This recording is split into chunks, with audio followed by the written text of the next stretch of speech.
Hey everyone, it's Stratus here, and I got another Call of Duty World War II weapon history video for y'all today, and we're finally getting into submachine guns. And this one is about the M3 submachine gun, and y'all may not recognize that name if you don't know it already, but the M3 submachine gun is the grease gun. Alright, so let's get into it. The M3 was an American 45 caliber submachine gun adopted for the U.S. Army service on the 12th of December in 1942 as the United States submachine gun caliber M3. The M3 was chambered for the same 45 round fired by the Thompson submachine gun, but was cheaper to produce and lighter, although contrary to popular belief, it was far less accurate. This myth stems from a U.S. Army training film portraying the M3 as more accurate than its counterparts. The M3 is commonly referred to as the grease gun or simply the greaser, owing its visual similarity to the mechanic's tool, a grease gun.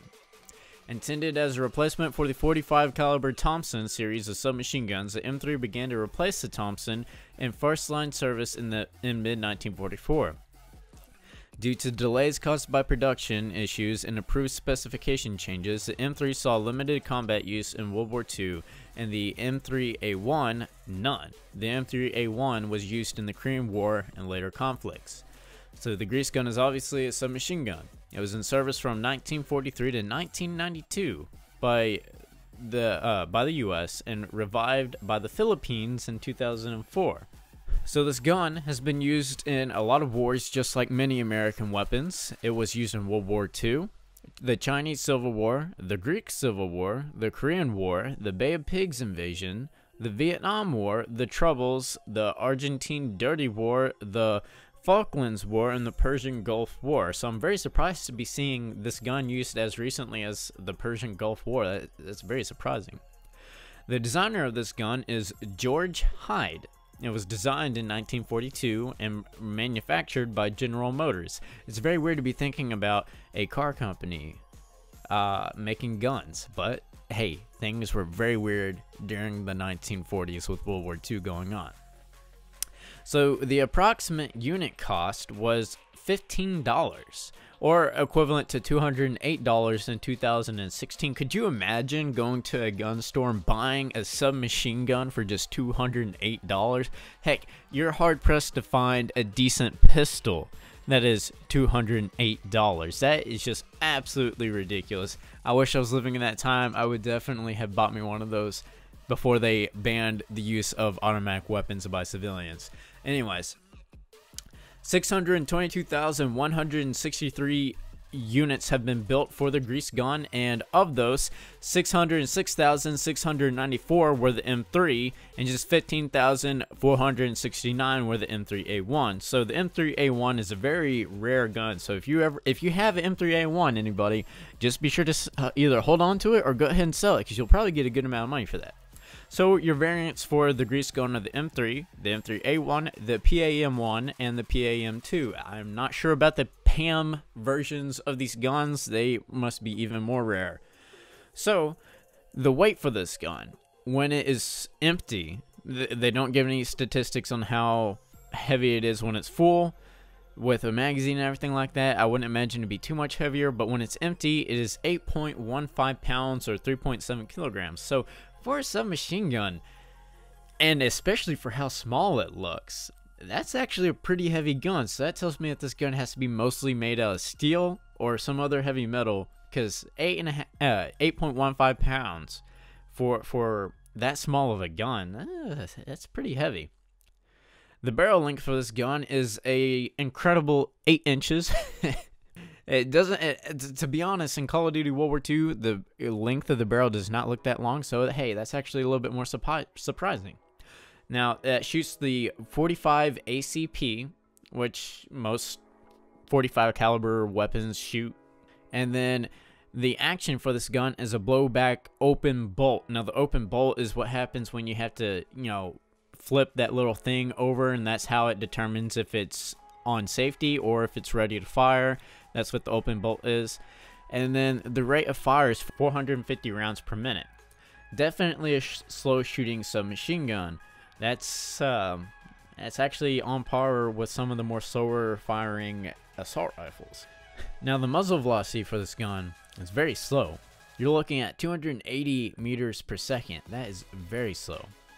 The firing range for this gun is 100 yards max. Like that's the maximum effective firing range. The feed system is a 30 round detachable box magazine, and the sights are a fixed rear peep sight and blade fore sight.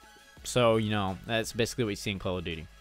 So the history for this gun. In 1941, the U.S. Army Ordnance Board observed the effectiveness of submachine guns employed in Western Europe, particularly the German 9x19 MP40 and the British Sten guns, and initiated a study to develop its own Sten-type submachine gun in October 1942. The Ordnance Department requested the Army submit a list of requirements for the new weapon, and Ordnance in turn received a separate list of requirements for both the infantry and cavalry branches for a shoulder-fired weapon with full or semi-automatic fire capability and caliber 45 ACP or 30 caliber carbine. The two lists of requirements received by Ordnance were then reviewed and amended by the officials at Aberdeen Proving Ground. The amended requirement called for an all-metal weapon of sheet metal construction in 45 ACP caliber, designed for fast and inexpensive production with a minimum of machining, and featuring a dual full automatic and semi-automatic fire capability, a heavy bolt to keep the cyclic rate under 500 rounds per minute, and the ability to replace 90% of all shots fired from the staying position in full automatic mode on a 6x6 foot target at a range of 50 yards. So I actually find that very interesting that they purposely made this gun shoot very slow at under 450 rounds, or at around 450 rounds per minute. I guess they didn't want anything kind of like the Thompson where it's just spraying lead out, you know, left and right just because it shoots so fast. The benchmark for testing the M3's performance would be the M1928A1 Thompson. George Hyde of General Motors Inland Division was given the task of designing the new weapon, while Friedrich Sampson, Inland Division's chief engineer, was responsible for preparing and organizing tooling for production.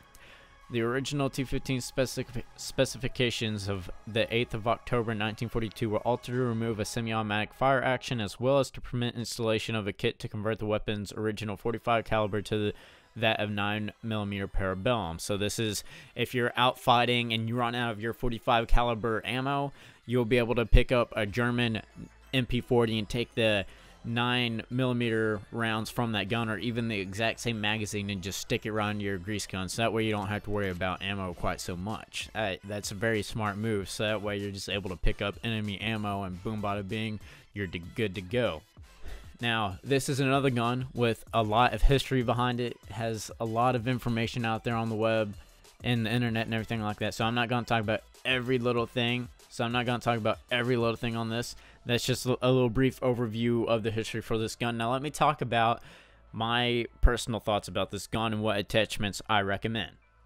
So first and foremost, this is a very slow firing submachine gun. So you need to have rapid fire on this thing if you want to be able to kill people a little bit closer up, a little bit better up close, and not get melted by like a PPSH or a Vafa or a Type 100 or even a Thompson submachine gun. So you want to have rapid fire on this thing so we can shoot a little bit faster, you know. And then you want to try to have foregrip on this. Now this gun actually does not have, in my opinion, quite as much recoil as some of the other submachine guns, just because it does shoot a little bit slower.